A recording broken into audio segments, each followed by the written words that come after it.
बिस्मिल्लाहिर्रहमानिर्रहीम। अज़ीज़ तलबा अस्सलामु अलैकुम। आज के इस वीडियो में हम ये सीखेंगे कि मैथ्स के एग्ज़ाम में कितने आसानी से 40 मार्क्स से ज़्यादा स्कोर किया जा सकता है। आप सब अपनी प्रैक्टिस नोट्स लेकर तैयार हो जाएं। इस वीडियो में हम एक क्वेश्चन मैं खुद सॉल्व करूंगा, एक क्वेश्चन आप सॉल्व करेंगे और फिर उसे अपने टीचर को दिखाएंगे ताकि आपकी तैयारी और बेहतर हो सके। अल्लाह ताला से दुआ है कि हमारी कौम के तमाम तलबा आने वाले एग्ज़ाम्स में अच्छे मार्क्स के साथ कामयाबी हासिल करें और अपने वालिदैन, टीचर्स और मुल्क का नाम रोशन करें। आमीन। तो लीजिए शुरू करते हैं। यहाँ पर पहला सवाल है, साबित कीजिए कि एक गैर नातिक अदद है। यहाँ पर काफ़ी सारे सवालात हैं, इनमें मैं किसी दो को चूज़ करूँगा। यहाँ पर मैं लेता हूँ पहले 5 नफ़ी जज़र 3 को। तो यहाँ पर सबसे पहले हमें फ़र्ज़ करना चाहिए कि एक नातिक अदद है। तो लीजिए फ़र्ज़ कीजिए कि 5 नफ़ी जज़र 3 एक नातिक अदद है। अगर हम इसे फ़र्ज़ करते हैं कि एक नातिक अदद है, तो यहाँ पर 5 नफ़ी जज़र 3 बराबर ए बटा बी हम ले सकते हैं, जिसमें ए और बी ये दोनों ताल्लुक़ रखेंगे ज़ेड के साथ। ज़ेड यानी सही अदद, जिसमें बी सिफर के गैर मसावी होगा। और यहाँ पर ये जो 5 नफ़ी जज़र 3 में जो गैर नातिक अदद है, ये नफ़ी जज़र 3 है, तो इसको अपनी जगह पर रखेंगे और ये a बटा b ये जमा 5 नफ़ी 5 हो जाएगा। हमें मालूम है a बटा b नफ़ी c ये क्या होता है, a नफ़ी a b c के साथ ज़रब होता है, यानी b c बटे b होता है। यही पॉइंट को हम यहाँ पर अप्लाई करेंगे, यानी a नफ़ी ये 5 ज़रब b ये 5 b हो जाएगा बटे b होगा और यहाँ पर ये जज़र 3 बाकी रहेगा। इसका मतलब ये हो गया कि a नफ़ी 5b बटा b ये क्या है, एक नातिक अदद है।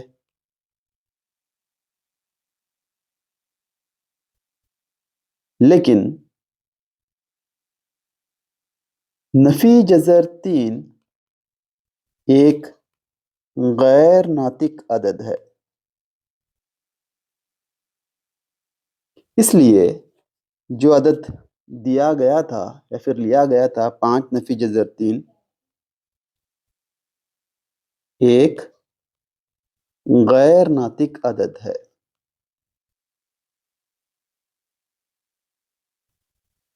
उसी तरह से हम और एक क्वेश्चन को लेंगे और कोशिश करेंगे इसको सॉल्व करने की। इसमें जो सेकेंड वन यानी नीचे वाला, ये 3 जमा 2 जज़र 5, इस क्वेश्चन को लेंगे। 3 जमा 2 जज़र 5, इसे भी फ़र्ज़ करेंगे। फ़र्ज़ कीजिए कि 3 जमा 2 जज़र 5 एक नातिक अदद है। तो ये क्या हो जाएगा, 3 जमा 2 जज़र 5 बराबर a बटा b, जिसमें a और b ये ताल्लुक़ रखेंगे z के साथ और यहाँ पर b गैर मसावी होगा सिफर के। तो यहाँ पर देखिए 2 जज़र 5 को अपनी जगह पर रखेंगे, 2 जज़र 5 और ये a बटा b ये जमा 3 नफ़ी 3 हो जाएगा। तो इज इक्वल टू a ये 3 ज़रब b 3 b होगा, यानी नफ़ी 3 b बटा b और यहाँ पर ये जज़र 5।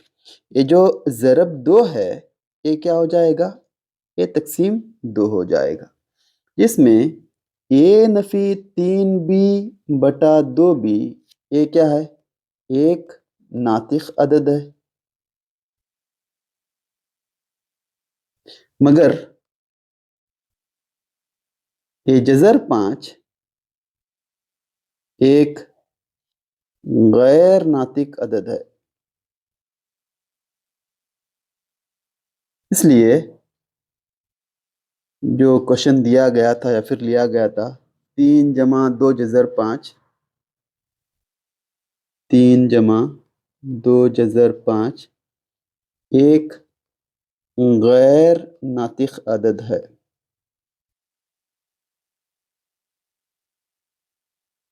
तो लिए आगे बढ़ते हैं। ये हो गया 2 मार्क्स का क्वेश्चन। आगे बढ़ते हैं। यहाँ पर नेक्स्ट क्वेश्चन है 1 मार्क्स के लिए। यहाँ पर कह रहा है कि 140, 156, 96 इस तरह के क्वेश्चंस दिए गए हैं और कह रहा है कि मुफरद एदाद के हासिल ज़रब की सूरत में लिखिए। तो यहाँ पर लेंगे हम 96 को।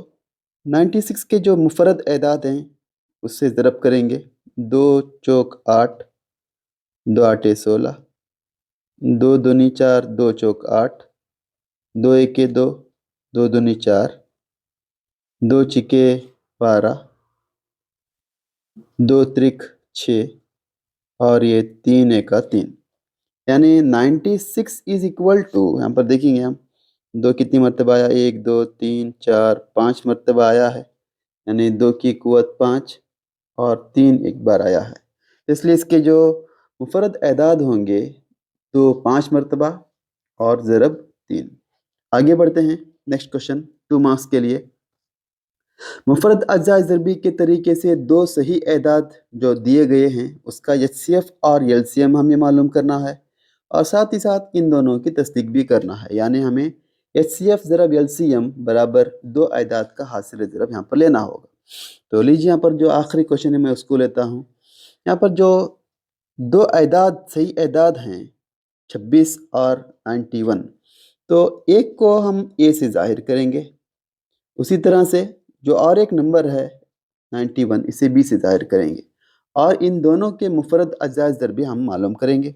ये जो 26 इसके मुफरद अजाज ज़रबी मालूम करेंगे, ये 2 एके 2, 2 त्रिक 6 और ये 13 एके 13, 13 एक मुफरद अदद है। तो ये क्या हो जाएगा, ये 26 बराबर 2 ज़रब 13 हो जाएगा। तो उसके साथ साथ ये जो 91 है इसके भी हम मुफरद अजाज ज़रबी मालूम करेंगे। ये 7 एके 7, यहाँ पर 2 बाकी रहा, 7 त्रिक 21 और ये 7 नहीं 13 एके 13, यानी 91 बराबर ये 7 ज़रब 13 होगा। यहाँ पर हमें मालूम करना है एचसीएफ। तो HCF is equal to, HCF क्या होता है, हाईएस्ट कॉमन फैक्टर होता है, यानी जो मुफरद एदाद का जो हासिल ज़रब है इसमें जो मुश्तरक नंबर है उसको लिखना मुफरद एचसीएफ कहलाएगा। तो इसमें मुश्तरक जो कि 13 है, तो यहाँ पर इसका इन दोनों एदाद का एचसीएफ यानी आद्य अज़म 13 है। उसके साथ साथ हमें एलसीएम भी मालूम करना है। एलसीएम क्या होगा, एलसीएम यानी हमें इन दोनों एदाद का एचसीएफ पहले लेना होगा, यानी एचसीएफ 13 है, यानी मुश्तरक नंबर 13 है। फिर जो गैर मुश्तरक नंबर हैं जैसे कि 2 और 7, इन दोनों को भी हमें साथ में लेना होगा, 2 ज़रब 7। चलो लीजिए इनको ज़रब करते हैं। यहाँ पर 13 ज़रब 2 ज़रब 7, इसको ज़रब करने पर हमें मिलता है आंसर 182। ठीक है, अब तस्दीक करना है इन दोनों की, यानी हमें यहाँ पर ज़ाबिता लेना है, फार्मूला लेना है तस्दीक के लिए। एचसीएफ ज़रब एलसीएम बराबर ए ज़रब बी। एचसीएफ क्या है, ये 13 यहाँ पर लेंगे और एलसीएम जो कि 182 यहाँ पर हमने फाइंड किया बराबर ए की जो वैल्यू है यहाँ पर हमने कंसिडर किया था 26 और बी की वैल्यू 91, उसी को लेंगे 26 और 91 और इन दोनों का हम ज़रब करेंगे। तो लीजिए यहाँ पर 13 ज़रब 182, इसका जो आंसर होगा 2366। उसी तरह से 26 इंटू 91। इसका अगर हम ज़रब करते हैं तो ये भी 2366 होगा, यानी जो आंसर है हमारा वो तस्दीक हो गया। ठीक है, तो आगे बढ़ते हैं। यहाँ पर नेक्स्ट 1 मार्क्स का क्वेश्चन है, कसीर रुकनी का दर्जा मालूम कीजिए। दर्जा मालूम करना है। देखिए यहाँ पर काफ़ी सारे कसीर रुकनियाँ दिए गए हैं। कसीर रुकनी का दर्जा क्या होता है? जो कसीर रुकनी दी जाती है उसमें मुतगय्यर की जो सबसे बड़ी कुव्वत होती है वो उसका दर्जा कहलाता है, और सिफरों की तादाद दर्जे के मसावी होती है। यहाँ पर जो दर्जा है यानी सबसे बड़ी कुव्वत 4 है, तो इसलिए इसका जो इस कसीर रुकनी का जो दर्जा होगा 4। उसी तरह से यहाँ पर ये जो इस क्वेश्चन में अगर हम देखेंगे तो यहाँ पर इस कसीर रुकनी में जो सबसे बड़ी जो कुव्वत है 3 है, तो इसलिए इसका दर्जा जो है ये 3 होगा। ठीक है, तो बाकी 2 भी आप बता सकते हैं। तो 1 मार्क्स के लिए इस तरह के क्वेश्चन आते हैं, काफ़ी इंपॉर्टेंट है। आगे बढ़ते हैं। 2 मार्क्स के लिए सवाल है, कसीर रुकनी P of x is equal to x square नफी 3 के सिफर मालूम कीजिए। इस तरह का क्वेश्चन दिया गया है। तो यहाँ पर मैं लेता हूँ P of x is equal to x square नफी 3। तो P of x is equal to x square नफी 3, इसके हमें सिफर मालूम करने हैं। तो यहाँ पर देखिए ये जो 3 जो होता है एक कामिल मुरब्बा होता है जज़र 3 के मुरब्बा के। ठीक है, यानी 3 की जगह पर हम जज़र 3 स्क्वायर ले सकते हैं।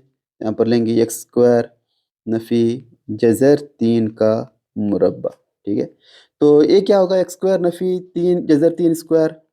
ये यहाँ पर अगर हम एक फार्मूला कंसिडर करते हैं जो कि हमने पढ़ा है कि A square minus B square is equal to क्या होता है, A plus B, A minus B होता है। ठीक है, अब यहाँ पर एक्स स्क्वायर यानी ए समझेंगे, ए स्क्वायर, और ये इसको हम बी समझेंगे। यानी यहाँ पर ए की जो वैल्यू है एक्स, बी की वैल्यू नफी, बी की वैल्यू जज़र 3। तो यहाँ पर हम रिप्लेस करेंगे इन वैल्यू के साथ। इज इक्वल टू ये क्या होगा, ए जमा बी, इसका मतलब होगा कि यक्स जमा जज़र 3, और ए नफ़ी बी का मतलब यक्स नफ़ी जज़र 3, और यहाँ पर सिफर। सिफर क्यों आएगा, क्योंकि इसके सिफर मालूम करने हैं। तो बहरहाल यक्स जमा जज़र 3 बराबर सिफर, और यक्स नफ़ी जज़र 3 बराबर सिफर। तो क्या होगा, यक्स बराबर ये जमा जज़र 3 नफ़ी जज़र 3 होगा, और ये यक्स बराबर नफ़ी जज़र 3 जमा जज़र 3 होगा। तो लिहाजा इसके जो सिफर हैं क्या होंगे, नफ़ी जज़र 3 और जमा जज़र 3 होंगे। ठीक है, उसी तरह से ये जो नेक्स्ट क्वेश्चन है हम उसको लेंगे। हम ये जो आखिरी क्वेश्चन है इसको लेते हैं। आखिरी क्वेश्चन में जो कि कसीर रुकनी दी गई है P of x is equal to 4 x square नफ़ी 4 एक्स नफ़ी 3। ठीक है, इस तरह से दिया गया है। हम यहाँ पर 2 अदाद को मालूम करना है जिसका हासिल ज़रब 4 ज़रब नफ़ी 3, ये क्या होगा, 4 त्रिक 12 यानी नफ़ी 12 होगा, और इन दोनों का जो हासिल जमा है ये नफ़ी 4 के बराबर होगा, बराबर होना चाहिए। तो 2 अदाद कौन से हैं, ये 2 अदाद हैं, ये नफ़ी 6 जमा 2। ठीक है, तो लीजिए इज इक्वल टू ये जो पहला रुकन है उसको एज इट इज़ लिखते हैं हम, यानी 4 एक्स स्क्वायर, और यहाँ पर नफ़ी 6, इसको हम एक्स के साथ में लेंगे यानी नफ़ी 6 एक्स, और जमा 2, इसको भी एक्स के साथ लेंगे, और जो आखिर में बचा ये जो नफ़ी 3 उसको भी लेंगे। और यहाँ पर हम 2 इसके पार्ट करते हैं, एक पहला पार्ट, ये सेकंड पार्ट। ये जो फर्स्ट पार्ट है इसमें ये जो 4 और 6, 4 और 6, ये दोनों 2 के पहाड़े में आते हैं। तो इसका मतलब है कि इन दोनों में 2 मुश्तरिक है। उसके साथ साथ एक्स स्क्वायर और एक्स, यानी इन दोनों में भी एक्स मौजूद है, तो 2x जो कि मुश्तरिक रुकन होगा, मुश्तरिक नंबर होगा। तो 2x को अगर हम 2x से ज़रब करेंगे तो 4x स्क्वायर आएगा, और नफ़ी ये 2 त्रिक 6x को हमने कॉमन लिया है। उसी के साथ साथ जमा, यहाँ पर देखिए इस जो पार्ट में 2x नफ़ी 3 में मुश्तरिक नंबर कोई नहीं है, तो यहाँ पर हम कंसिडर करेंगे एक मुश्तरिक है 2x नफ़ी 3। यहाँ पर 2x नफ़ी 3, 2x नफ़ी 3 है जो ब्रैकेट है मुश्तरिक है, तो उसको लेंगे 2x नफ़ी 3 और यहाँ पर जो बाकी रहा यानी 2x जमा 1 उसका और एक ब्रैकेट बनाएंगे 2x जमा 1 और यहाँ पर 0। यानी ये क्या हो गया कि 2x नफ़ी 3 बराबर 0 और 2x जमा 1 बराबर 0 हो गया। ठीक है, तो 2x बराबर ये नफ़ी 3 जमा 3 हो गया, यानी x बराबर 3/2 हो गया। उसके साथ साथ 2x बराबर ये जमा 1 नफ़ी 1 हो गया, x बराबर नफ़ी 1/2 हो गया। तो लिहाजा यहाँ पर हमें इसके सिफर मालूम करने थे, तो सिफर इसके क्या होंगे 3/2 और नफ़ी 1/2 हैं। ठीक है, इस तरह से आसानी से हम इसको इस तरह के क्वेश्चंस को हम सॉल्व कर सकते हैं। तो लीजिए आगे बढ़ते हैं। यहाँ पर 3 मार्क्स के लिए क्वेश्चन है, कसी रुकनी P of x is equal to x square नफ़ी 2x नफ़ी 8 के सिफर मालूम कीजिए और इसके सिफर और ज़रीबों के दरमियान ताल्लुक की तस्दीक कीजिए। तो जो कसी रुकनी है इसको हम लेंगे कि P of x is equal to x square नफ़ी 2x नफ़ी 8। यहाँ पर 2 अदाद मालूम करने हैं जिसका हासिल ज़रब यहाँ पर नफ़ी 8 होना चाहिए, क्योंकि यहाँ पर ज़रीब जो कि 1 है तो नफ़ी 8 होना चाहिए और मिलाने पर ये नफ़ी 2 होनी चाहिए। तो 2 अदाद कौन से हैं इसको हम मालूम करेंगे। तो 2 अदाद होंगे नफ़ी 4 जमा 2। ठीक है, तो इसलिए यहाँ पर लेंगे जो पहला रुकन एज इट इज़ लेंगे, तो एक्स स्क्वायर और यहाँ पर नफ़ी 4x, फिर यहाँ पर जमा 2x लेंगे और ये जो आखिरी रुकन है उसे एज इट इज़ लेंगे नफ़ी 8। यहाँ पर 0 आएगा। इसके हम 2 हिस्से बनाते हैं, ये पहला हिस्सा ये दूसरा हिस्सा। इस पहले हिस्से में x मुश्तरिक है तो x नफ़ी 4 बाकी रहेगा और यहाँ पर 2 और 8 ये 2 के पहाड़ी में आते हैं तो 2 को हम मुश्तरिक ले सकते हैं और यहाँ पर x नफ़ी 2 चौक 8। ठीक है, और इज इक्वल टू यहाँ पर देखिए जो x नफ़ी 4 ये मुश्तरिक आता है, यहाँ पर लेंगे x नफ़ी 4 और यहाँ पर बाकी रहा यानी x जमा 2, इसका और एक ब्रैकेट बनाएंगे x जमा 2 इज इक्वल टू 0, यानी x नफ़ी 4 बराबर 0, x जमा 2 बराबर 0। तो ये क्या हो जाएगा x बराबर 4 और x बराबर नफ़ी 2 हो जाएगा। तो यहाँ पर सिफर और सिफर ज़रीबों के दरमियान ताल्लुक की तस्दीक करना है। तो ये जो पहला सिफर हमें मिलता है इसे अल्फ़ा से ज़ाहिर करेंगे, तो अल्फ़ा बराबर 4। इसी तरह से ये जो दूसरा ज़ीरो मिलता है इसे बीटा से ज़ाहिर करेंगे, ये बीटा बराबर नफ़ी 2। और ये जो मसावात दी गई है, मसावात जो दी गई है यानी 1x स्क्वायर नफ़ी 2x नफ़ी 8, तो इसे समझेंगे a और इसे b और यहाँ पर ये c। तो जो वैल्यूज़ हमें मिलती हैं उसके ज़रिए से उसको लेंगे कि a बराबर 1, b बराबर नफ़ी 2, c बराबर नफ़ी 8। तो यहाँ पर हमें ताल्लुक की तस्दीक करना है। तो पहला यानी सिफरों का हासिल जमा यानी अल्फ़ा जमा बीटा ये नफ़ी b/c होता है और उसके साथ साथ अल्फ़ा इंटू बीटा यानी सिफरों का हासिल ज़रब c/a होता है। यहाँ पर मैंने गलती की कि ये नफ़ी b/a होता है और सिफरों का हासिल ज़रब c/a होता है। तो लीजिए यहाँ पर जो वैल्यूज़ हमने फाइंड किए हैं वो इसमें डाल देते हैं। ये अल्फ़ा जो कि 4 है और बीटा नफ़ी 2 है, इसको ब्रैकेट में लेंगे। और ये नफ़ी b की जो वैल्यू है ये नफ़ी 2 है और a की वैल्यू 1 है। तो 4 ये जमा ज़रब नफ़ी 2 होगा, ये नफ़ी ज़रब नफ़ी जमा 2 होगा, यानी 4 नफ़ी 2 2 होगा, 2 बराबर 2 के मसावी, यानी ये तस्दीक हो गया। उसके साथ साथ अल्फ़ा यानी ये 4 है और बीटा की जो वैल्यू है ए नफ़ी 2 है और सी की जो वैल्यू नफ़ी 8 है और ए की वैल्यू 1 है। तो 4 ज़रब नफ़ी 2 ये नफ़ी 8 और नफ़ी 8 बटे 1 ये भी नफ़ी 8। तो देखिए यहाँ पर ये भी तस्दीक हो गया। ठीक है, तो बहुत ही आसान सा सवाल होता है और यहाँ पर इसके 3 नंबर होते हैं, 3 मार्क्स होते हैं।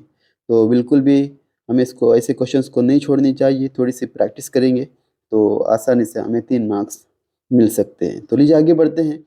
यहाँ पर नेक्स्ट क्वेश्चन है, दिए हुए मसावात के जोड़े का इखराज का तरीका के इस्तेमाल से हल कीजिए, इस तरह से दिया जाता है। लेकिन हमें यहाँ पर एक ही नुक्ता याद रखना है कि ऐसे मसावात के जोड़े का हमें एक्स आर वाई की कीमत को दरियाफ्त करना है। ठीक है, तो यहाँ पर जो पहला क्वेश्चन है मैं इसे लेता हूँ, 3x नफ़ी वाई बराबर 15 और 2x नफ़ी वाई बराबर 5। तो उस मसावात को लेता हूँ मैं यहाँ पर 3x नफ़ी वाई बराबर 15 और 2x नफ़ी वाई बराबर 5। ठीक है, यहाँ पर देखिए इसमें जो सिंगल टर्म है ये नफ़ी वाई और नफ़ी वाई, लेकिन ये नफ़ी वाई और नफ़ी वाई ये कैंसिल नहीं होते क्योंकि किसी एक मुतगय्यर को हमें कैंसिल करना ज़रूरी है। क्योंकि अगर एक मुतगय्यर कैंसिल होगा तो हम और एक जो मुतगय्यर है एक्स या फिर वाई, इसको हम आसानी से दरियाफ्त कर सकते हैं। जब एक हमें मिल जाएगा तो हम दूसरा भी मालूम कर सकते हैं। तो बहरहाल ये नफ़ी वाई ये कभी कैंसिल नहीं होंगे। हमें कैंसिल करने के लिए एक जमा में होना चाहिए और एक नफ़ी में होना चाहिए। तो बहरहाल यहाँ पर हम क्या करते हैं, यहाँ पर हम एक मुश्तरक साइन यानी नफ़ी लेते हैं। नफ़ी लेने पर क्या होगा, जो जमा था वो नफ़ी हो जाएगा, यानी जमा ज़रब नफ़ी नफ़ी, और ये नफ़ी वाई था जमा वाई हो जाएगा, जमा 5 नफ़ी 5 हो जाएगा। तो अब जाकर ये नफ़ी वाई और जमा वाई ये कैंसिल हो जाएगा। जमा 3x नफ़ी 2x ये क्या होगा x, और उसके साथ साथ ये 15 नफ़ी 5 ये 10 होगा। ठीक है, तो यहाँ पर हमें x की कीमत मिलती है x बराबर 10। जो मसावातें हैं उनमें किसी एक मसावात को हम एक समझेंगे। ठीक है, और क्या करेंगे, ये जो x की कीमत है वो मसावात 1 में या फिर 2 में हम लेंगे। तो बहरहाल x बराबर 10 को मसावात 1 में लेने पर, तो मसावत एक क्या है, 3x नफ़ी वाई बराबर 15 है। ठीक है, अब यहाँ पर जो हमने दरियाफ्त किया है x की कीमत उसको लेंगे। 3 ज़रब x की कीमत 10 है, ये नफ़ी वाई बराबर 15। ठीक है, अब यहाँ पर जो मुतगय्यर y है ये नफ़ी में है। अक्सर बच्चे यहाँ पर गलतियाँ करते हैं, अगर मुतगय्यर नफ़ी में आता है तो उसको हम क्या करना चाहिए, चेंज करना चाहिए। ठीक है, तो चेंज करेंगे, ये नफ़ी वाई ये क्या हो जाएगा, ये जमा वाई हो जाएगा। इसको ज़रब करते हैं, 3 ज़रब 10 3 दे 30 होगा, और ये 15 जो कि ये लेफ्ट में आने पर ये जमा 15 नफ़ी 15 हो जाएगा। अब जाकर ये वाई बराबर 30 नफ़ी 15 ये क्या होगा, ये होगा 15, यानी y की कीमत यहाँ पर हमें मिलती है 15। ठीक है, तो इस तरह से क्वेश्चंस क्या हमें प्रैक्टिस करनी चाहिए। तो लीजिए आगे बढ़ते हैं। नेक्स्ट क्वेश्चन, दिए हुए ख़ती मसावात के जोड़े का हल ग्राफ के तरीके से मालूम कीजिए। यहाँ पर देखिए 2x जमा वाई बराबर 8, x नफ़ी वाई बराबर 1। इस तरह के आसान सवाल जो कि 4 मार्क्स के लिए होते हैं, बस थोड़ी कोशिश ज़रूरी होती है। यहाँ पर क्या करते हैं, इन दोनों को दरियाफ्त करने के लिए सबसे पहले इन दोनों मसावातों के जोड़ों का के लिए एक जदूल लेते हैं। तो जो पहली मसावात है यहाँ पर लेंगे 2x जमा वाई बराबर 8। ठीक है, और यहाँ पर x यहाँ पर y लेंगे। यहाँ पर देखिए दरमियान में जमा है, तो यहाँ पर जमा लेते हैं और जमा करने पर हमें 8 आना चाहिए। तो यहाँ पर 8 लेते हैं। ठीक है, तो बहरहाल जो सेकंड मसावात है x नफ़ी y बराबर 1, यहाँ पर x और y, और यहाँ पर नफ़ी करने पर हमें 1 आना चाहिए, नफ़ी करने पर हमें 1 आना चाहिए। ठीक है, इस जदुल को मुकम्मल करने के काफ़ी सारे तरीके हैं, जो आपको आसान लगे उस तरीके को अपनाइए। यहाँ पर मैंने कुछ और तरीका यहाँ पर अप्लाई किया है, जैसे कि अगर दोनों मुतग़य्यरात के दरमियान में जमा आता है तो यहाँ पर हम लेंगे 0, 1, 2, इन तीनों में से किसी दो को लेंगे। और अगर नफ़ी आता है तो 2, 3, 4, इन तीनों में से किसी दो को लेंगे। ठीक है, तो यहाँ पर जमा होने की वजह से मैं यहाँ पर लेता हूँ 1 और 2। और 1 और 2 कहाँ पर लेंगे? देखिए यहाँ पर ये जो मसावात है, जिसमें जो ज़रीब है ये 2 है, 2 x के साथ है, तो x के जगह पर, x के प्लेस में हम लेंगे। ठीक है, ज़रीब जिस मुतग़य्यर के साथ रहता है उसकी जगह पर लेंगे, और अगर 2 y के साथ में होता तो हम y की जगह पर लेते। तो बहरहाल यहाँ पर जमा होने की वजह से 1 और 2 लेंगे। इसको ज़रब करते हैं, 2 एके 2। ठीक है, 2 एके 2। अब 2 में हमें कितने मिलाने पर 8 आता है? 2 में अगर हम 6 मिलाएंगे तो 8 होगा। चेक कीजिए कि 2 एके 2, 2 जमा 6, 8 हो गया।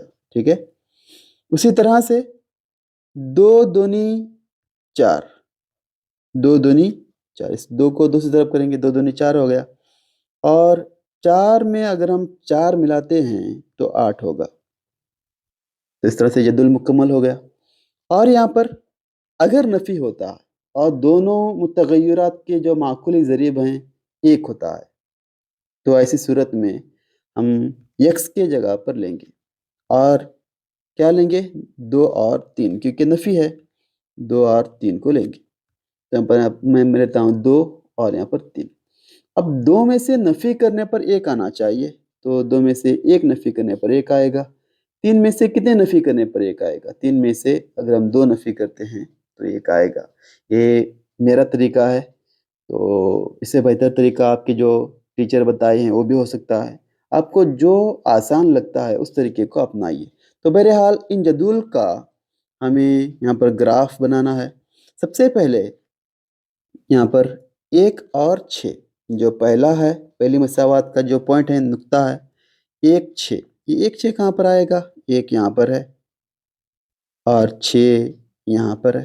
ठीक है, तो इसको लेते हैं 1, 6, ये नुक्ता हमें यहाँ पर मिलेगा, यहाँ पर लेंगे 1, 6। उसके साथ साथ जो दूसरा नुक्ता है 2, 4 का, 2, 4, ये कहाँ पर मिलेगा? 2 यहाँ पर, 4 यहाँ पर।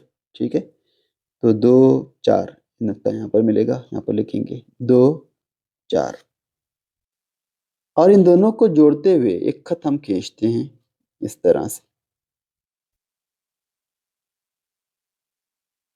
ये हो गया पहली मसावात का जदुल, यानी 2x जमा y बराबर 8, 2x जमा y बराबर 8 का खत। उसके साथ साथ जो दूसरी मसावात के जो नुक्ते हैं 2, 1, उसको भी लेंगे। 2, 1, ये कहाँ पर आएगा? 2, 1, 2 यहाँ पर, 1 यहाँ पर, तो ये नुक्ता मिलेगा यहाँ पर 2, 1।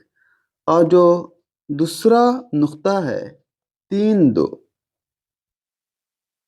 ये 3 यहाँ पर, 2 यहाँ पर। ठीक है, तो 3, 2 ये यहाँ पर मिलेगा, यहाँ पर रहते हैं 3, 2, और इन दोनों को जोड़ते हुए खत खींचेंगे।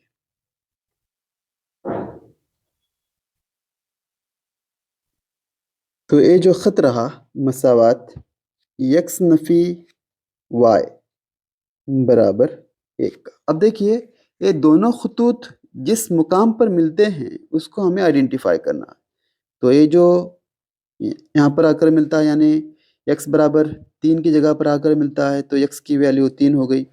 और वही नुक्ते के ज़रिए से अगर हम y महवर पर खींचेंगे तो ये 2 पर पहुंच जाता है, यानी y बराबर 2 हो गया। ठीक है, इन नुकात को हमें लिखना चाहिए क्योंकि कुल 4 मार्क्स होते हैं। ठीक है, 1 मार्क्स इस जदुल के लिए, 1 मार्क्स इस जदुल के लिए और 2 मार्क्स इस ग्राफ के लिए, तो टोटल 4 मार्क्स होते हैं। तो बहरहाल आगे बढ़ते हैं। यहाँ पर 2 मार्क्स के लिए जो क्वेश्चन है, दो दर्जे मसावात के मुमय्यज़ की कदर मालूम कीजिए और जज़रों की किस्म लिखिए या फिर किस्म लिखिए। ओके, मैं यहाँ पर जो आखिरी क्वेश्चन है उसको लेता हूँ। देखिए यहाँ पर जो दो दर्जे मसावात दी गई है, एक्स स्क्वायर जमा 4x जमा 4 बराबर 0। ठीक है, यहाँ पर माकुली ज़रीब एक्स स्क्वायर का 1 है, तो इसलिए यहाँ पर हम कंसिडर करते हैं कि ए और ये बी, ये सी, इसकी वैल्यूज़ को लिखेंगे। ए बराबर 1, बी बराबर 4 और सी बराबर भी 4। ठीक है, यहाँ पर ये जो मुमय्यज़ या फिर मुमीज़, जिसको हम इंग्लिश में डिस्क्रिमिनेंट कहते हैं, डिस्क्रिमिनेंट, इसलिए मुमय्यज़ को या फिर मुमय्यज़ को डी से ज़ाहिर करते हैं। ये होता क्या है, ये बी स्क्वायर माइनस 4ac होता है। तो लीजिए जो वैल्यूज़ हैं यहाँ पर हम इसको लेंगे, बी की वैल्यू जो कि यहाँ पर हमने फाइंड किया है 4, तो यहाँ पर लेंगे ये 4 का मुरब्बा और ये 4 ज़रब ये आ गया, ये की भी जो वैल्यू है 1 और उसके साथ साथ सी आ गया, सी की वैल्यू है 4। ठीक है, ये 4 का मुरब्बा 16 होता है, नफी 4 1 4 4 चौक 16, इसको भी अगर हम ज़रब करेंगे तो ये भी 16 हो जाएगा और 16 नफी 16 क्या होगा, 0 होगा, यानी डी की जो वैल्यू होगी ये 16 सॉरी 0 होगी। ठीक है, तो डी बराबर 0 आ गया। अब जो सवाल में दिया गया है, इसके जज़रों की किस्म लिखिए। ठीक है, किस्म लिखने के लिए यहाँ पर हमें ये जदुल याद होना ज़रूरी है। यहाँ पर देखिए कि बी स्क्वायर नफी 4ac यानी डी बराबर अगर 0 होता है तो क्या होंगे, मसावी होंगे, जज़र क्या होंगे, मसावी होंगे। ठीक है, तो यहाँ पर बस हमें उतना ही लिखेंगे तो काफ़ी है कि इस दो दर्जे मसावात के जज़र मसावी होंगे, इतना भी लिखेंगे तो बस काफ़ी है। और अगर बी स्क्वायर नफी 4ac ये बड़ा है 0 से अगर होता है तो इसके जज़र मुख्तलिफ और हकीकी होते हैं, और बी स्क्वायर नफी 4ac यानी डी छोटा होता है 0 से, तब ये हकीकी नहीं होते। ठीक है, तो बहरहाल इस जदुल का अच्छी तरह से हमें याद रखना होगा। तो लीजिए आगे बढ़ते हैं। यहाँ पर 1 मार्क्स के लिए ज़ाबिते के इस्तेमाल से हिसाबी तसाद 5 8 11 का 26वां रुकन मालूम कीजिए। यहाँ पर कह रहा है कि ज़ाबिते का इस्तेमाल करना है। एक क्वेश्चन 2 मार्क्स के लिए भी आ सकता है, लेकिन आजकल ऐसे सवालात 1 मार्क्स के लिए पूछे जाते हैं। तो बहरहाल जो हिसाबी तसाद दिया गया है उसको हम लेंगे 5 8 11 dash dash dash dash dash. जो पहला रुकन होता है उसे हम ए कहते हैं, यानी ए से उसे जाहिर करते हैं, तो ए बराबर 5 और डी बराबर क्या होता है, अगला रुकन नफी पिछला रुकन, यानी 8 नफी 5, ये कितना होगा, 3 होगा। तो यहाँ पर हमें जो कि मालूम करना है 26वां रुकन, यानी n बराबर अरकान की तादाद कितनी है, 26, यानी A26 को हमें मालूम करना है। तो बहरहाल ज़ाबिता यनवा रुकन दरियाफ्त करने का हमें मालूम है कि AN बराबर A जमा n नफ़ी 1 ज़रब D होता है। इसकी जो वैल्यूज़ हैं उसको हम लेंगे। A बराबर 5 है, यहाँ पर लेते हैं 5 जमा n बराबर 26 है, 26 में से अगर हम एक नफ़ी करते हैं तो ये 25 होगा और ज़रब D की वैल्यू 3 है, तो यहाँ पर लेते हैं 3। तो देखिए यहाँ पर अक्सर बच्चे जो हैं हमारे गलतियाँ कर लेते हैं कि 5 जमा 25 कर लेंगे, तो ये बिल्कुल गलत है क्योंकि हमने पढ़ा है BDMAS मेथड। ठीक है, BDMAS या फिर इसको बॉडमास भी कहते हैं। ये बी क्या होता है, ये ब्रैकेट्स होते हैं। ठीक है, और ये डी डिवीज़न यानी तकसीम होता है, यम मल्टीप्लिकेशन होता है यानी ज़रब, ये क्या होता है, ये एडिशन होता है यानी जमा, और ये यस क्या होता है, यस सब्ट्रैक्शन होता है।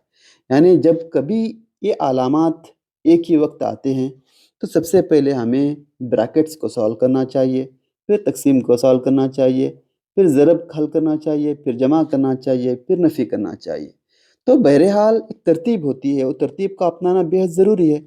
यहाँ पर ये जो ज़रब जो है ये बड़ी अलामत है जो कि पहले आती है, तो पहले हमें ज़रब करना होगा। तो 5 को हम ऐसे ही रखेंगे और इसको ज़रब करेंगे, यानी 25 ज़रब 3, 25 ज़रब 3 75 होता है, यानी 75 होता है। 75 जमा 5 करेंगे तो ये 80 होता है। यानी ये 26 की जो वैल्यू थी उसको मालूम करना था, तो ये 26 यानी 26वां रुक्न जो है ये 80 होगा। ठीक है, इस तरह के सवालात आते हैं। तो लीजिए आगे बढ़ते हैं।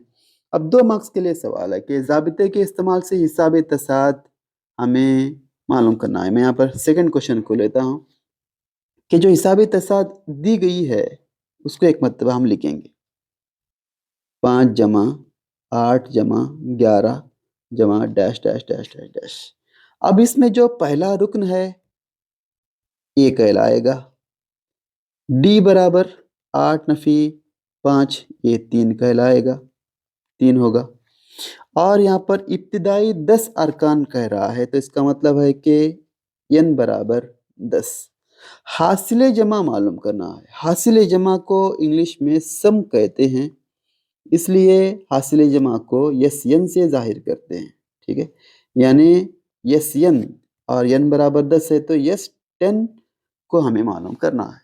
तो ज़ाबिता हमें मालूम है, हमने प्रैक्टिस की है कि यस एन बराबर n बटे 2 और ब्रैकेट 2, ठीक है, जमा, तो 2a जमा n नफ़ी 1 ज़रब d, इस ज़ाबिते को लेंगे और जो वैल्यूज़ हमने यहाँ पर फाइंड किए हैं उसको लेंगे कि n बराबर 10 है तो 10 बटे 2 हो गया, और ये ब्रैकेट 2 ज़रब a की जो वैल्यू है 5 है तो यहाँ पर 5, n की जो वैल्यू है 10 है तो 10 में से अगर हम एक नफ़ी करेंगे तो ये 9 आएगा, 9 ज़रब d की वैल्यू 3 है।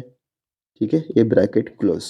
यहाँ पर अगर ये तकसीम होता है तो तकसीम करने में क्या हर्ज है, 2 1 2, 2 पंचे 10, ये 5 हो गया, और ये ब्रैकेट देखिए यहाँ पर जमा यहाँ पर आ रहा है, यहाँ पर ये ज़रब है, इधर भी ज़रब है, तो पहले हम क्या करेंगे, इन दोनों को ज़रब करेंगे, यानी 2 पंचे 10 होगा, फिर जमा, ये 9 त्रिक 27 इज इक्वल टू ये 5, ये ब्रैकेट का मतलब ज़रब होता है, दोनों को जमा करेंगे, 27 जमा 10 ये 37 होगा। और अगर हम इन दोनों को ज़रब करेंगे तो ये 5 सत्ता 35,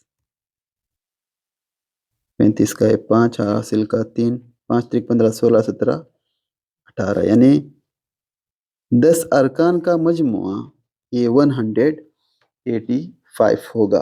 ठीक है, तो लीजिए आगे बढ़ते हैं। नेक्स्ट, मुतनासिब का बुनियादी मसला यानी थेल्स थ्योरम, जिसे बीपीटी भी कहते हैं, जो कि हम लोगों ने अच्छी तरह से याद किया है, और अगर आपको याद नहीं है, समझने में दिक्कत है, तो इसका एक जुगाड़ भी है और मुझे कमेंट करके बता दीजिए, क्योंकि इसको मैं थ्योरम को बयां करने लगूंगा तो फिर काफ़ी सारा वक्त चला जाएगा, क्योंकि ऑलरेडी ये काफ़ी लंबी वीडियो होने वाली है और हो भी रही है। तो बहरहाल ये जो पहला जो थ्योरम है थेल्स थ्योरम का, इसको वेरी इंपॉर्टेंट थ्योरम है, अच्छी तरह से याद करेंगे, डेली प्रैक्टिस करेंगे। और ये जो सेकंड थ्योरम, इन दोनों थ्योरम यानी दोनों मसलों को अच्छी तरह से याद रखेंगे, क्योंकि 4 मार्क्स के लिए काफ़ी इम्पोर्टेंट होते हैं। तो लीजिए आगे बढ़ते हैं। यहाँ पर 1 मार्क्स के लिए सवाल, नुकात 0 0, देखिए 0 0 ये क्या होते हैं, एक इसके मुख्तसात हैं, ये मुब्दा के मुख्तसात हैं। ठीक है, जब कभी मुब्दा आए या फिर 0 0 आए, यहाँ पर देखिए सेकंड क्वेश्चन में मुब्दा आ रहा है और एक नुक्ता दिया गया है, जैसे कि 6 8 8 और नफी 3 5, इस तरह से दिया गया है, दरमियानी फासला मालूम करना हो तो मुब्दा आए या फिर सिफर सिफर के मुक्त साथ आए। तो यहाँ पर हमें फॉर्मूला लेना होगा कि d बराबर root of X square plus Y square को।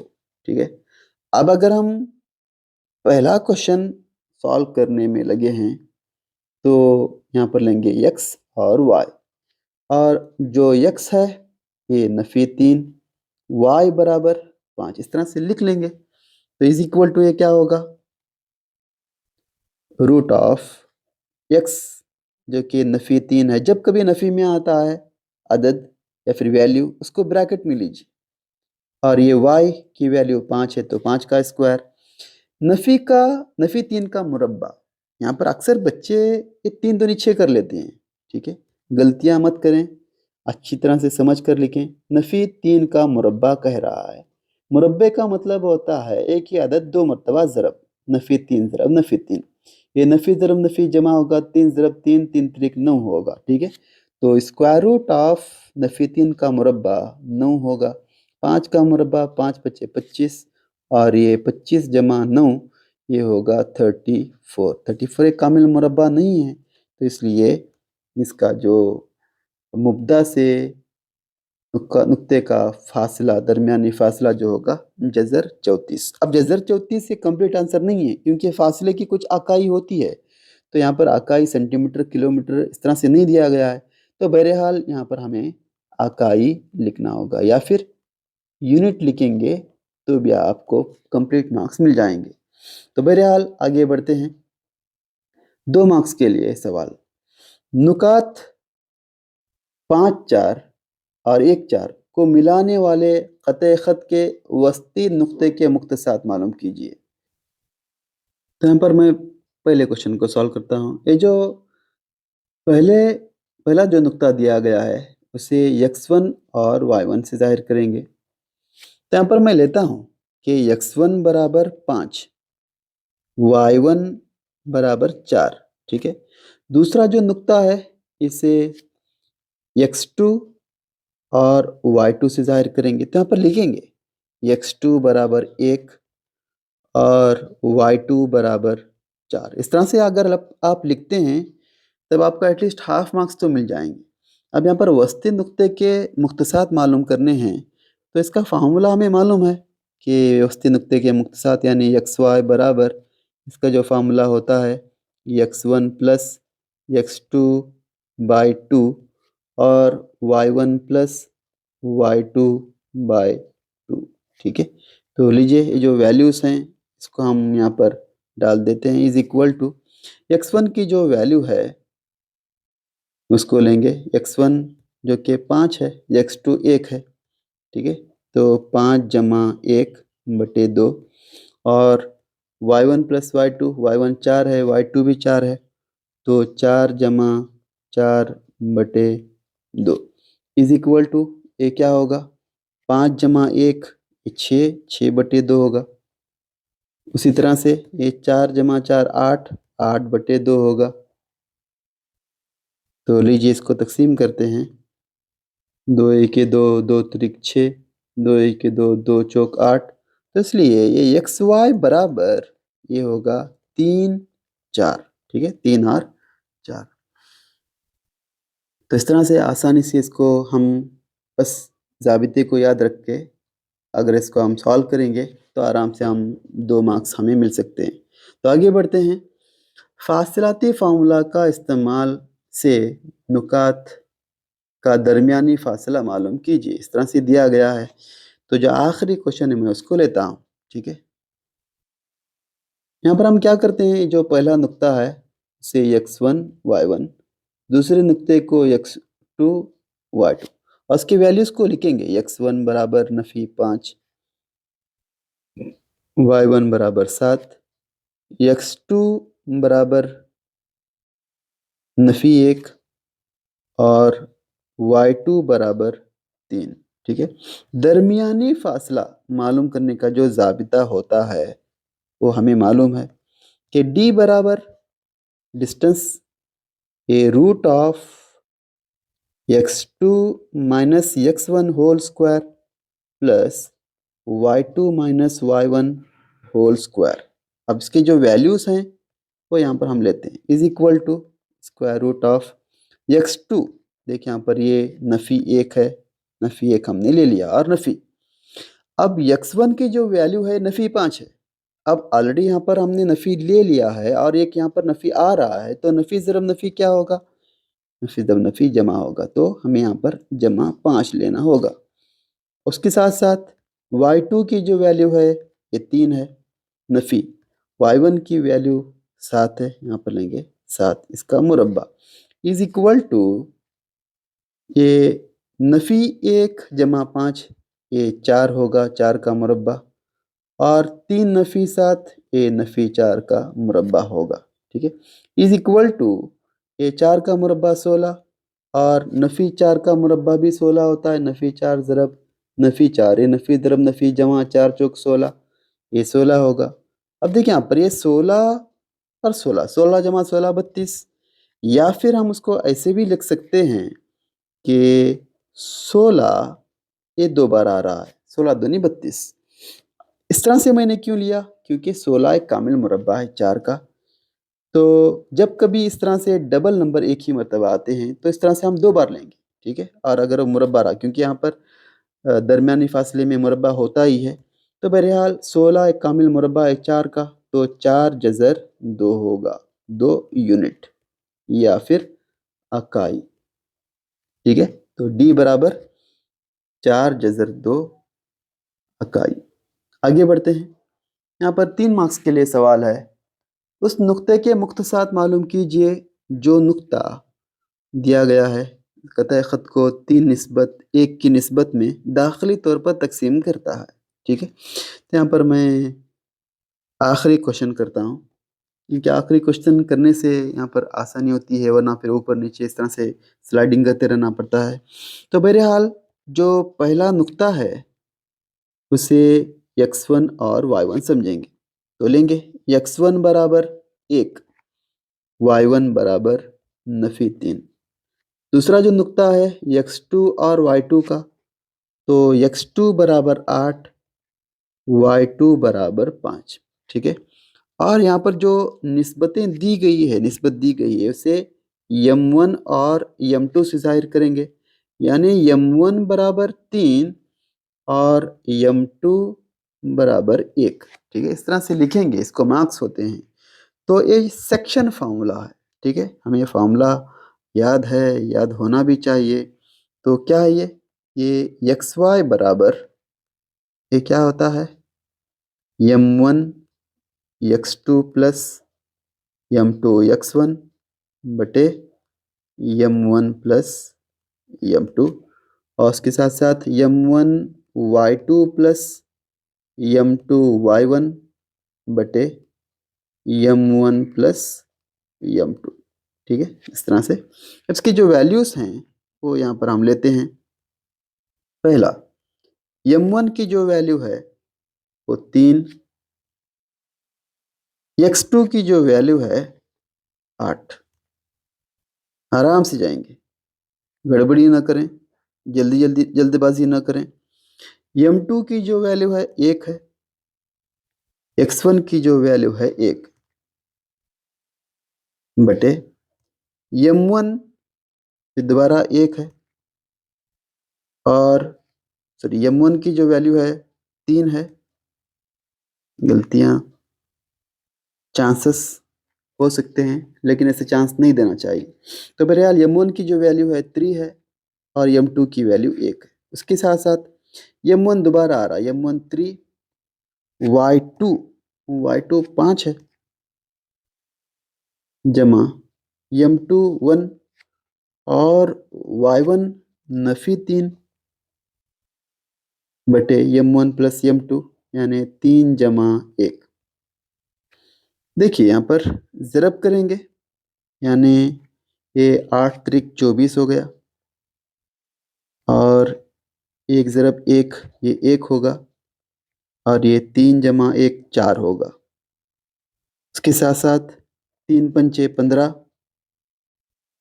और ये जमा ज़रब नफ़ी नफ़ी, और 3 एके 3 यानी नफ़ी 3, और फिर ये 3 जमा 1 ये 4 होगा। ठीक है, तो इज इक्वल टू, इसको हम जमा करते हैं, ये 24 जमा 1 25, 25/4 और ये 15 नफी 3 ये 12, 12/4 इज इक्वल टू ये 25/4 ये तकसीम नहीं होता, इसको ऐसे ही रखेंगे। लेकिन ये जो 12/4 है तकसीम होता है 4 1 4 4 त्रिक 12, तो इसलिए यहाँ पर हम 12/4 की जगह पर 3 लेंगे। ठीक है, तो इसलिए ये जो इसके मुख्तसर दरियाफ्त करने के लिए कहा गया था, तो मुख्तसात को हमने दरियाफ्त किया। ठीक है, इस तरह का क्वेश्चन बहुत ही आसान होता है, 3 मार्क्स के लिए पूछा जाता है।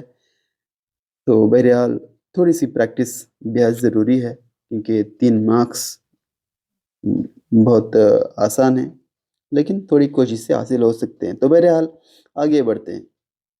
देखिए यहाँ पर ट्रिग्नोमेट्री के क्वेश्चन आ रहे हैं।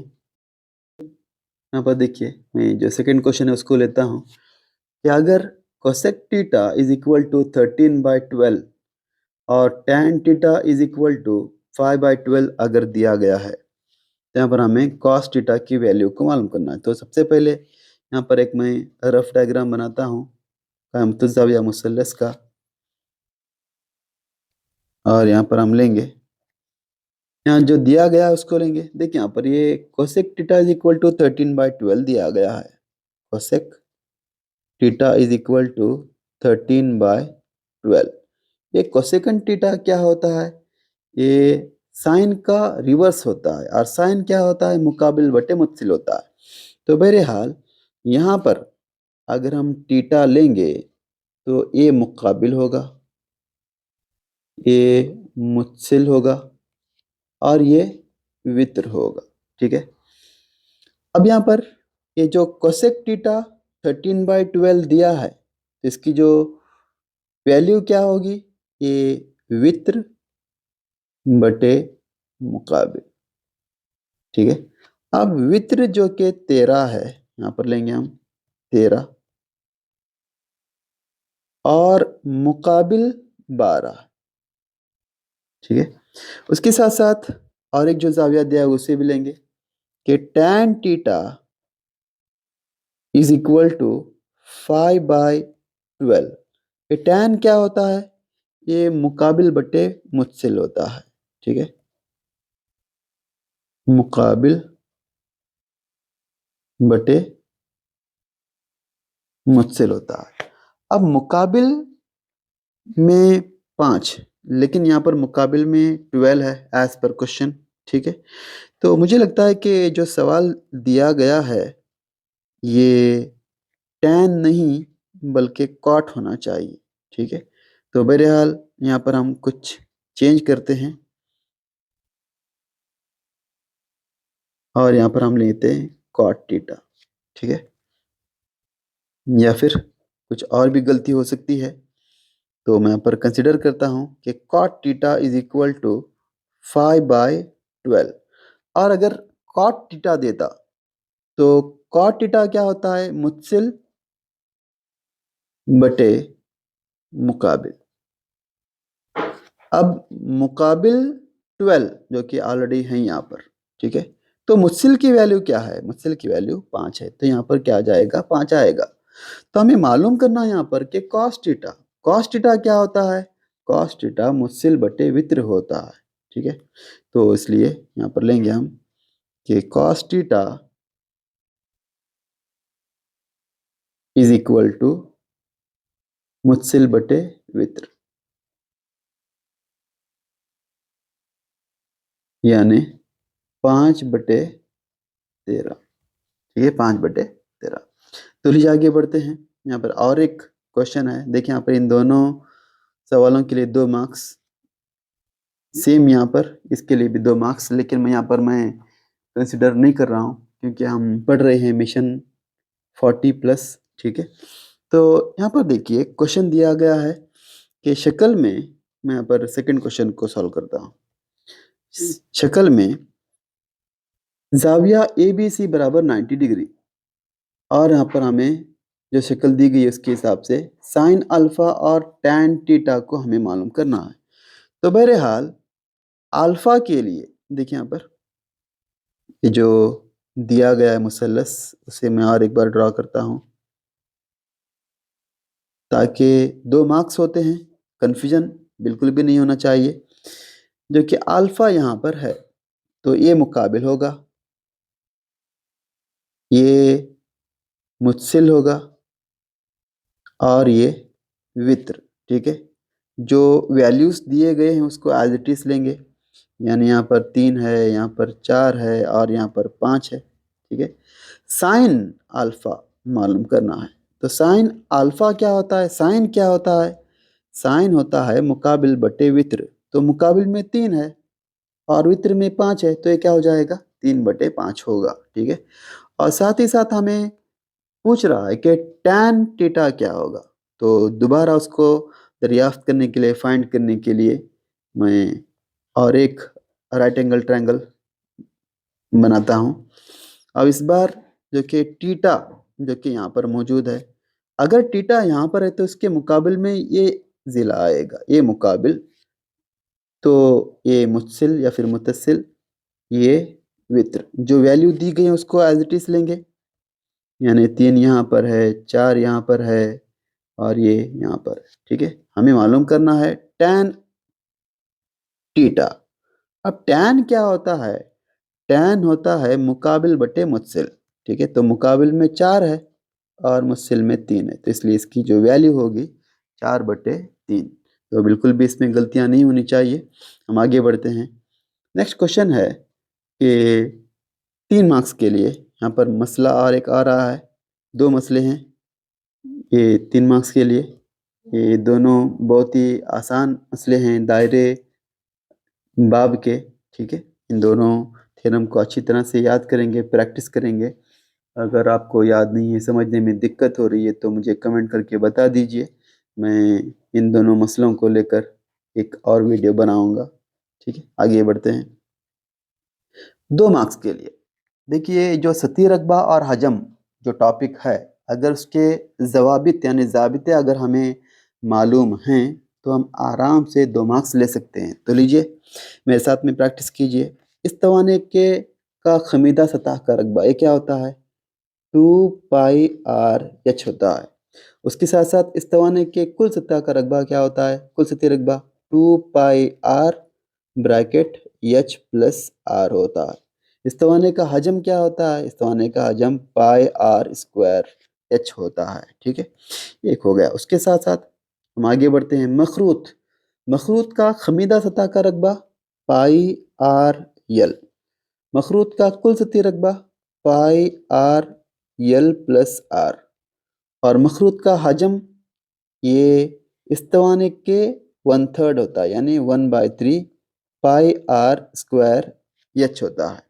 उसके साथ साथ नेक्स्ट जो निस्फ कुर्रा है, निस्फ कुर्रे का खमीदा सतह का रकबा 2πr² होता है। निस्फ कुर्रे का कुल सतही रकबा 3πr² होता है। निस्फ कुर्रे का हजम 2/3 πr³ होता है। इसके साथ साथ हम आगे बढ़ते हैं। और कुर्रे का खमीदा सतह का रकबा ये 4πr² होता है। कुर्रे का कुल सतही रकबा 4πr², ये दोनों मसावी होते हैं, यानी खमीदा सतह का रकबा, कुल सतही का रकबा। और कुर्रे का जो हजम होता है 4/3 πr³ होता है। ठीक है, जब इस तरह के ज़ाबिते, इस तरह का जदूल हमारे जहन में रहता है तो हम कम से कम 2 मार्क्स हम ले सकते हैं। तो बहरहाल कम से कम अगर ज़ाबिते अच्छी तरह से याद रहेंगे और जहाँ कहीं भी इस टॉपिक के जो क्वेश्चंस आते हैं वहाँ पर अगर आप ज़ाबिते भी लिखते हैं या फिर जो सवाल में मफरूज़ा रहता है जो दिया जाता है उसको भी अगर हम लिखते हैं, तभी हमें ज़्यादा से ज़्यादा मार्क्स मिल सकते हैं। ठीक है, something is better than nothing. तो उस उसूल को अपनाते हुए हमें पेपर के जो आंसर्स होते हैं उसको अटेंड करना होता है, क्वेश्चंस को अटेंड करना होता है। तो लीजिए आगे बढ़ते हैं। देखिए यहाँ पर क्वेश्चंस आ रहे हैं, हमें मालूम करना है ये दरमियाना, साथ ही साथ वस्तानिया और साथ ही साथ मोड। ठीक है, तो इन तीनों के जो वीडियोस डिटेल में अच्छी तरह से मैंने बनाए हैं, उन वीडियो के जो लिंक जो है मैं कमेंट बॉक्स में और साथ ही साथ डिस्क्रिप्शन में दे दूंगा। आप एक मरतबा ज़रूर देख लीजिए, क्योंकि वरना वीडियो काफ़ी लंबी हो रही है। ये 3 मार्क्स डेफिनेटली यहाँ पर आप ले सकते हैं। तो लीजिए आगे बढ़ते हैं। यहाँ पर नेक्स्ट क्वेश्चन है कि एहतिमाल टॉपिक का, ठीक है, बहुत ही आसान सा टॉपिक, यहाँ पर कम से कम हम 2 मार्क्स ले सकते हैं। यहाँ पर क्वेश्चन देखिए, मैं यहाँ पर 2 क्वेश्चंस को सॉल्व करूँगा, एक पहला और एक आखिरी, ठीक है। बाकी क्वेश्चंस को आप ट्राई करेंगे। एक सिक्के को एक बार उछाला गया, ठीक है। अगर एक सिक्के को अगर आप एक बार उछालेंगे तो क्या सैंपल्स हमें मिल सकते हैं? एक तो हेड मिल सकता है, एक तो टेल मिल सकता है, ठीक है। तो नंबर ऑफ सैंपल्स ये कितने होंगे? हेड और टेल मिलाकर ये 2 होंगे। अब यहाँ पर कह रहा है कि पहली बार सिर्फ अगर एक हेड है, ठीक है, एक हेड अगर हमें हासिल होता है तो पहला पॉइंट, तो फर्ज करेंगे कि ए बराबर क्या है? सिर्फ एक हेड,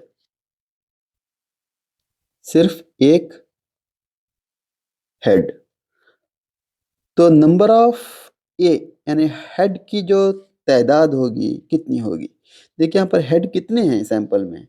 हेड तो एक ही है, ठीक है। तो इसका हमें एहतिमाल मालूम करना है।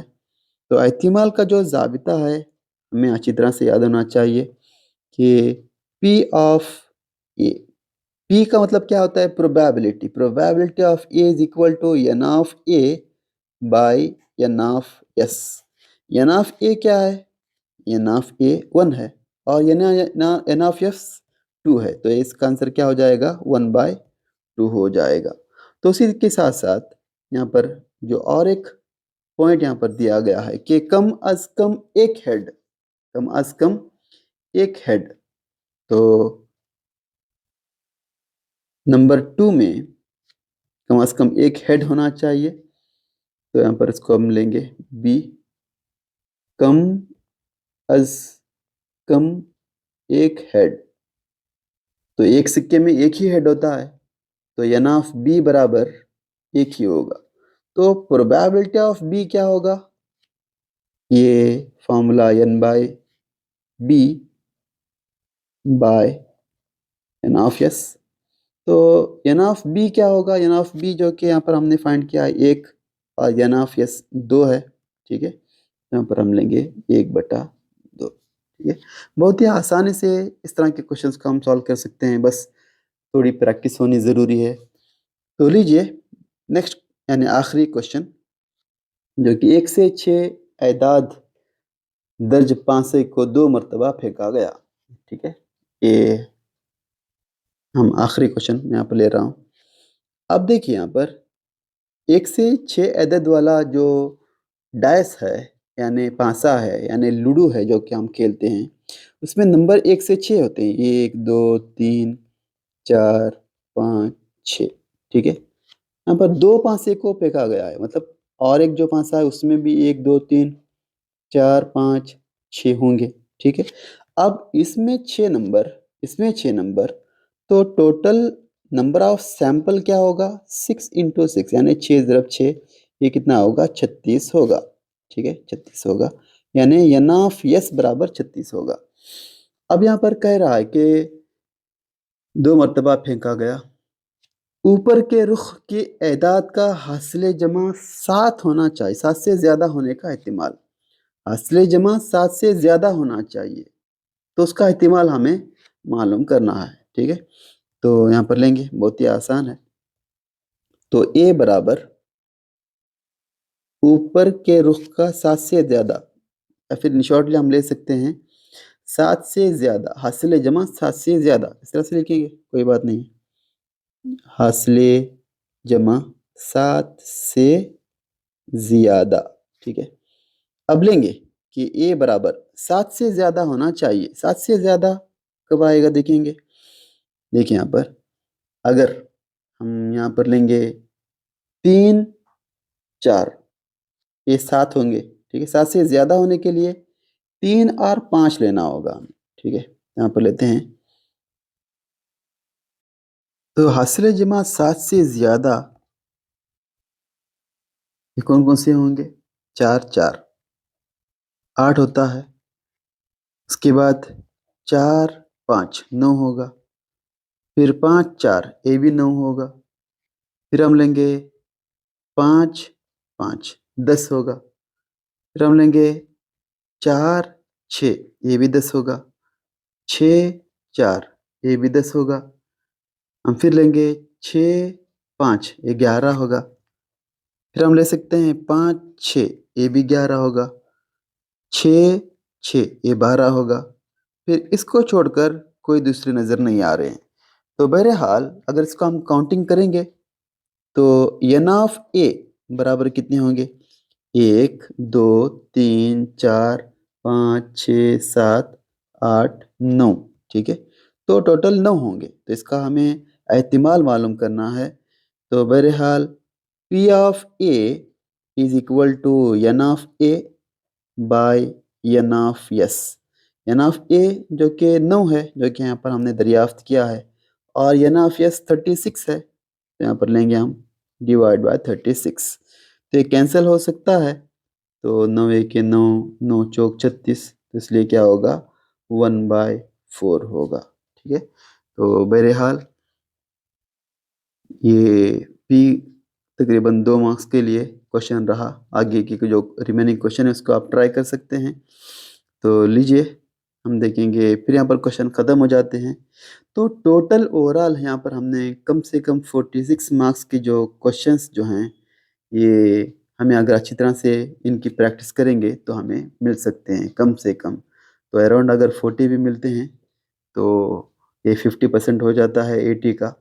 तो हमें यहाँ पर अच्छी तरह से कोशिश करनी चाहिए, और हमें देखना चाहिए कि हमारे लिए एज ए स्टूडेंट हमारे लिए टीचर्स कितने वरी होते हैं, पेरेंट्स कितने वरी होते हैं, हमसे बड़े कितने वरी होते हैं।